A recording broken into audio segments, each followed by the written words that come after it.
नवरात्रि में दुर्गा सप्तशती के सभी अध्याय अवश्य पढ़ना या सुनना चाहिए। इसलिए आज मैं आपके लिए दुर्गा सप्तशती का 8वां और 9वां अध्याय लेकर आया हूं। तो चलिए सुनते हैं दुर्गा सप्तशती का 8वां और 9वां अध्याय। अष्टमोध्याय। ऋषि कहते हैं, चंड और मुंड नामक दैत्यों के मारे जाने तथा बहुत सी सेना का संहार हो जाने पर दैत्यों के राजा प्रतापी शुंभ के मन में बड़ा क्रोध हुआ और उसने दैत्यों की संपूर्ण सेना को युद्ध के लिए कुछ करने की आज्ञा दी। वह बोला, आज उदय युद्ध नाम के 86 दैत्य सेनापति अपनी सेनाओं के साथ युद्ध के लिए प्रस्थान करें। कंबु नाम वाले दैत्यों के 84 सेना नायक अपनी वाहिनी से घिरे हुए यात्रा करें। 50 कोटि वीर्य कुल के और 100 धूम्र कुल के असुर सेनापति मेरी आज्ञा से सेना सहित कूच करें। कालक दौहार्द मौर्य और काल के असुर भी युद्ध के लिए तैयार हो मेरी आज्ञा से तुरंत प्रस्थान करें। भयानक शासन करने वाले असुर राज शुंभ इस प्रकार आज्ञा दे सहस्त्रों बड़ी बड़ी सेनाओं के साथ युद्ध के लिए प्रस्थित हुए। उनकी अत्यंत भयंकर सेना आती देख चंडिका ने अपनी धनुष की टंकार से पृथ्वी और आकाश के बीच का भाग गुंजा दिया। हे राजन, तदंतर देवी के सिंह ने भी बड़े जोर जोर से दहाड़ना आरंभ किया। फिर अंबिका ने घंटे के शब्द से उस ध्वनि को और भी बढ़ा दिया। धनुष की टंकार, सिंह की दहाड़ और घंटे की ध्वनि से संपूर्ण दिशाएं गूंज उठी। उस भयंकर शब्द से काली ने अपने विकराल मुख को और भी बढ़ा लिया तथा इस प्रकार वे विजयी हुई। उस तुमुल नाद को सुनकर दैत्यों की सेनाओं ने चारों ओर से आकर चंडिका देवी, सिंह तथा काली देवी को क्रोधपूर्वक घेर लिया। हे राजन, इस बीच में असुरों के विनाश तथा देवताओं के अभ्युदय के लिए ब्रह्मा, शिव, कार्तिकेय, विष्णु तथा इंद्र आदि देवों की शक्तियां, जो अत्यंत पराक्रम और बल से संपन्न थी, उनके शरीर से निकलकर उन्हीं के रूप में चंडिका देवी के पास गई। जिस देवता का जैसा रूप, जैसी वेशभूषा और जैसा वाहन है, ठीक वैसे ही साधनों से संपन्न हो, उसकी शक्ति असुरों से युद्ध करने के लिए आई। सबसे पहले हंस युक्त विमान पर बैठी हुई अक्षसूत्र और कमंडल से सुशोभित ब्रह्मा जी की शक्ति उपस्थित हुई, जिसे ब्रह्माणी कहते हैं। महादेव जी की शक्ति वृषभ पर आरूढ़ हो, हाथों में श्रेष्ठ त्रिशूल धारण किए, महानाग का कणक पहने, मस्तक में चंद्र रेखा से विभूषित हो वहां पर पहुंची। कार्तिकेय जी की शक्ति रूपा जगदम्बिका उन्हीं का रूप धारण किए श्रेष्ठ मयूर पर आरूढ़ हो, हाथ में शक्ति लिए दैत्यों से युद्ध करने के लिए आई। इसी प्रकार भगवान विष्णु की शक्ति गरुड़ पर विराजमान हो, शंख चक्र गदा और खंग हाथ में लिए वहां पर आई। अनुपम यज्ञ वारह का रूप धारण करने वाले श्री हरि की जो शक्ति है, वह भी वारह शरीर धारण करके वहां उपस्थित हुई। नारसिंह शक्ति भी नृसिंह के समान शरीर धारण करके वहां आई। उसके गर्दन के बालों के झटके से आकाश के तारे बिखरे पड़ते थे। इसी प्रकार इंद्र की शक्ति वज्र हाथ में लिए गजराज एरावत पर बैठकर आई। उसके भी सहस्त्र नेत्र थे। इंद्र का जैसा रूप है, वैसा ही उसका भी था। तदंतर उन देव शक्तियों से घिरे हुए महादेव जी ने चंडिका से कहा, मेरी प्रसन्नता के लिए तुम शीघ्र ही इन असुरों का संहार करो। तब देवी के शरीर से अत्यंत भयानक और परम उग्र चंडिका शक्ति प्रकट हुई, जो सैकड़ों गिद्धड़ियों की भांति आवाज करने वाली थी। उस अपराजिता देवी ने धूमिल जटा वाले महादेव जी से कहा, भगवान, आप शुंभ निशुंभ के पास दूत बनकर जाइए।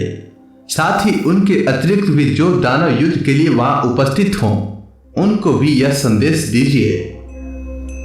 यदि तुम जीवित रहना चाहते हो तो पाताल को लौट जाओ। इंद्र को त्रिलोकी का राज्य मिल जाए और देवता यज्ञ भाग का उपभोग करें। यदि बल के घमंड में आकर तुम युद्ध की अभिलाषा रखते हो तो आओ, मेरी सिवाय तुम्हारे कच्चे मांस से तृप्त हो। चूंकि उस देवी ने भगवान शिव को दूत के कार्य में नियुक्त किया था, इसीलिए वह शिवदूती के नाम से संसार में विख्यात हुई। वे महादैत्य भी भगवान शिव के मुख से देवी के वचन सुनकर क्रोध से भर गए और जहां कात्यायनी विराजमान थी उस ओर बढ़े। तदंतर वे दैत्य अमरस में भरकर पहले ही देवी के ऊपर बाण, शक्ति और रिष्टि आदि अस्त्रों की वृष्टि करने लगे। तब देवी ने भी खेल खेल में ही धनुष की टंकार से और उससे छोड़े हुए बड़े बड़े बाणों द्वारा दैत्यों के चलाए हुए बाण, शूल, शक्ति और फरसों को काट डाला। फिर काली उनके आगे होकर शत्रुओं को शूल के प्रहार से विदीर्ण करने वाली और खटवांग से उनका कचूमर निकालती हुई रणभूमि में विचरने लगी। ब्रह्माणी भी जिस जिस ओर दौड़ती उसी उसी ओर अपने कमंडल का जल छिड़क कर शत्रुओं के ओज और पराक्रम को नष्ट कर देती थी। माहेश्वरी ने त्रिशूल से तथा वैष्णवी ने चक्र से और अत्यंत क्रोध में भरी हुई कुमार कार्तिकेय की शक्ति से दैत्यों का संहार आरंभ किया। इंद्र शक्ति के वज्र प्रहार से विदीर्ण होकर सैकड़ों दैत्य दानव रक्त की धारा बहाते हुए पृथ्वी पर सो गए। वाराही शक्ति ने कितनों को अपनी थुथन की मार से नष्ट किया। दाढ़ों के अग्रभाग से कितनों की छाती छेद डाली और कितने ही दैत्य उसके चक्र की चोट से विदीर्ण होकर गिर पड़े। नारसिंही भी दूसरे दूसरे महादैत्यों को अपने नाकों से विदीर्ण करके खाती और सिंहनाद से दिशाओं एवं आकाश को गुंजाती हुई युद्ध क्षेत्र में विचरने लगी। कितने ही असुर शिवदूती के प्रचंड अट्टहास से अत्यंत भयभीत हो पृथ्वी पर गिर पड़े और गिरने पर उन्हें शिवदूती ने उस समय अपना ग्रास बना लिया। इस प्रकार क्रोध में भरे हुए मातृगणों को नाना प्रकार के उपायों से बड़े बड़े असुरों का मर्दन करते देख दैत्य सैनिक भाग खड़े हुए। मातृगणों से पीड़ित दैत्यों को युद्ध से भागते हुए देख रक्तबीज नामक महादैत्य क्रोध में भरकर युद्ध करने के लिए आया। उसके शरीर से जब रक्त का बूंद पृथ्वी पर गिरती थी तब उसी के समान शक्तिशाली एक दूसरा महादैत्य पृथ्वी पर पैदा हो जाता था। महासुर रक्तबीज हाथ में गदा लेकर इंद्र शक्ति के साथ युद्ध करने लगा। तब इंद्री ने अपने वज्र से रक्तबीज को मारा। वज्र से घायल होने पर उसके शरीर से बहुत सा रक्त चूने लगा और उससे उसी के समान रूप तथा पराक्रम वाले योद्धा उत्पन्न होने लगे। उसके शरीर से रक्त की जितनी बूंदें गिरती उतने ही पुरुष उत्पन्न हो जाते। वे सब रक्तबीज के समान ही वीर्यवान, बलवान तथा पराक्रमी थे। वे रक्त से उत्पन्न होने वाले पुरुष भी अत्यंत भयंकर अस्त्र शस्त्रों का प्रहार करते हुए वहां मातृगणों के साथ घोर युद्ध करने लगे। पुनः वज्र के प्रहार से जब उसका मस्तक घायल हुआ तब रक्त बहने लगा और उससे हजारों पुरुष उत्पन्न हो गए। वैष्णवी ने युद्ध में रक्तबीज पर चक्र का प्रहार किया तथा इंद्री ने उस दैत्य सेनापति को गदा से चोट पहुंचाई। वैष्णवी के चक्र से घायल होने पर उसके शरीर से जो रक्त बहा और उससे उसी के बराबर आकार वाले सहस्त्रों महादैत्य प्रकट हुए। उनके द्वारा संपूर्ण जगत व्याप्त हो गया। कौमारी ने शक्ति से, वाराही ने खंग से और माहेश्वरी ने त्रिशूल से महादैत्य रक्तबीज को घायल किया। क्रोध में भरे हुए उस महादैत्य रक्तबीज भी गदा से सभी मातृ शक्तियों को पृथक पृथक प्रहार किया। शक्ति और शूल आदि से अनेक बार घायल होने पर जो उसके शरीर से रक्त की धारा पृथ्वी पर गिरी उससे भी निश्चय ही सैकड़ों असुर उत्पन्न हुए। इस प्रकार उस महादैत्य के रक्त से प्रकट हुए असुरों द्वारा संपूर्ण जगत व्याप्त हो गया। इससे उन देवताओं को बड़ा भय हुआ।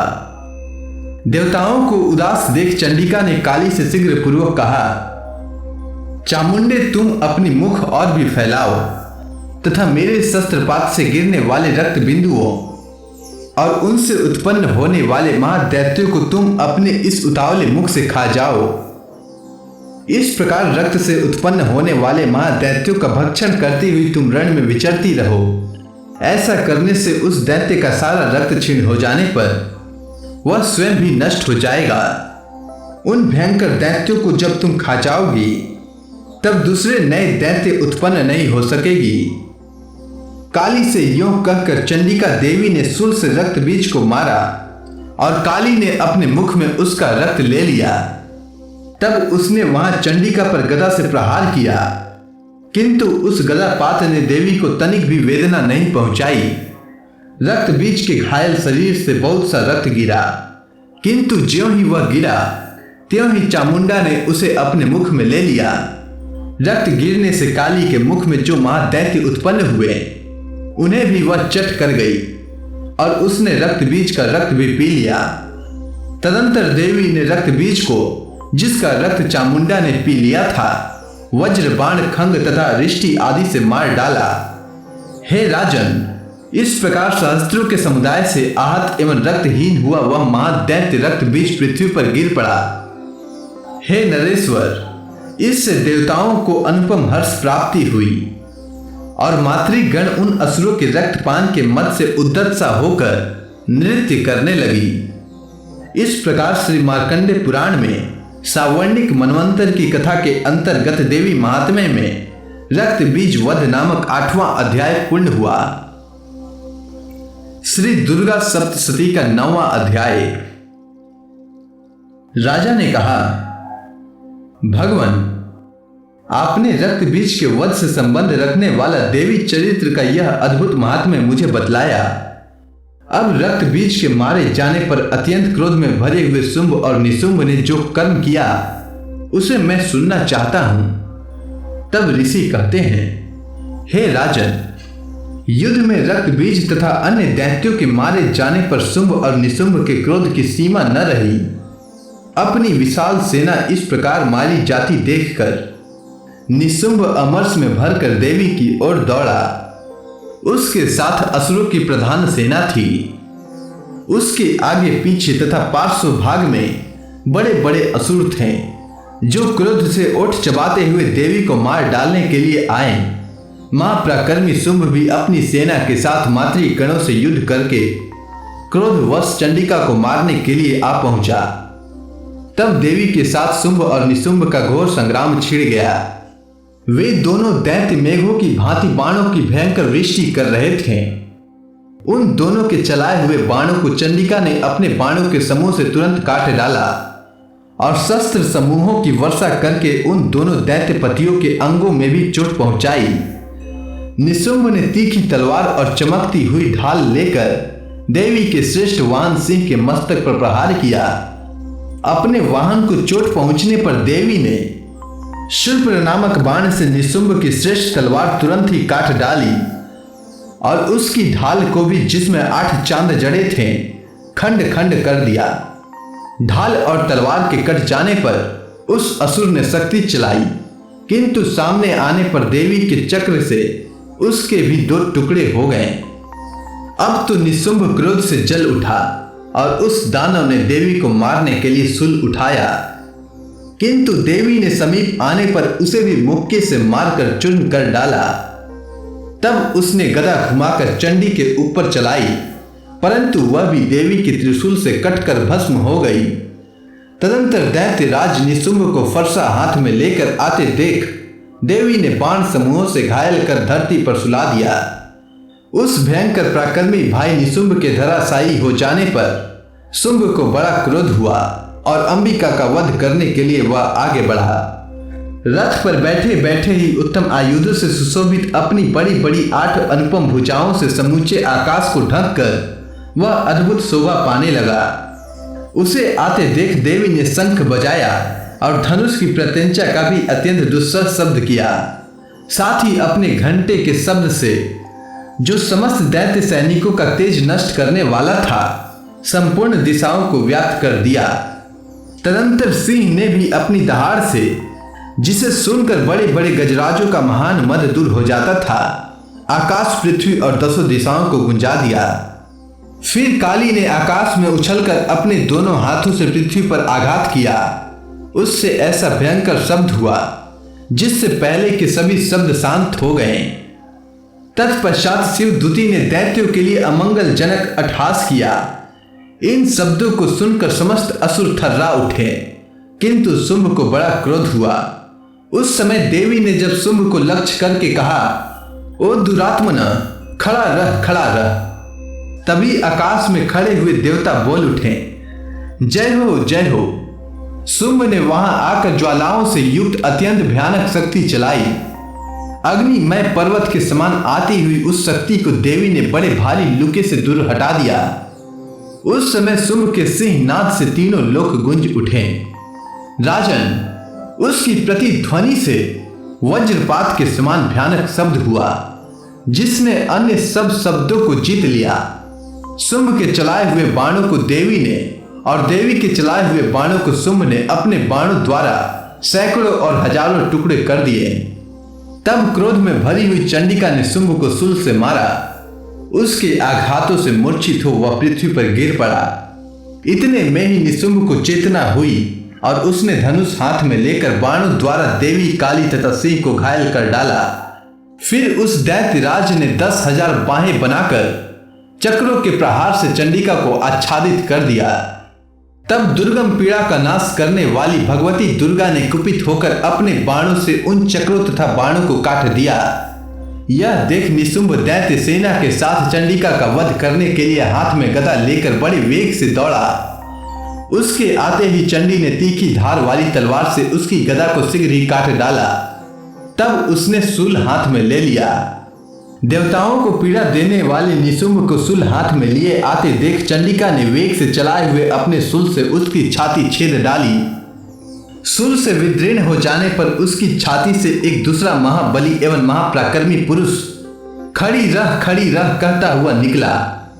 उस निकलने वाले पुरुष की बात सुनकर देवी ठठहा कर हंसने लगी और खड़क से उन्होंने उसका मस्तक काट डाला। फिर तो वह पृथ्वी पर गिर पड़ा। तदंतर सिंह अपनी दाढ़ों से असुर की गर्दन कुचलकर खाने लगा। यह बड़ा भयंकर दृश्य था। उधर काली तथा शिवदूती ने भी अन्यान्य दैत्यों का भक्षण आरंभ किया। कौमारी की शक्ति से विदीर्ण होकर कितने ही महादैत्य नष्ट हो गए। ब्राह्मणी के मंत्र पुत्र जल से निस्तेज होकर कितने ही भाग खड़े हुए। कितने ही दैत्य महोश्वरी के त्रिशूल से छीण भीण होकर धराशायी हो गए। वाराही के थुथन के आघात से कितनों का पृथ्वी पर कुचुम्बर निकल गया। वैष्णवी भी अपने चक्र से दानवों के टुकड़े टुकड़े कर डाले। इंद्र के हाथ से छुटे हुए वज्र से भी कितने ही प्राणों से हाथ धो बैठे। कुछ असुर नष्ट हो गए, कुछ उस महायुद्ध से भाग गए तथा कितने ही काली शिवदूती तथा सिंह के ग्रास बन गए। इस प्रकार से मार्कंडेय पुराण में सावर्णिक मनवंतर की कथा के अंतर्गत देवी महात्म्य में निशुंभ वध नामक 9वां अध्याय पूरा हुआ। तो प्रेम से बोलिए दुर्गा महारानी की जय।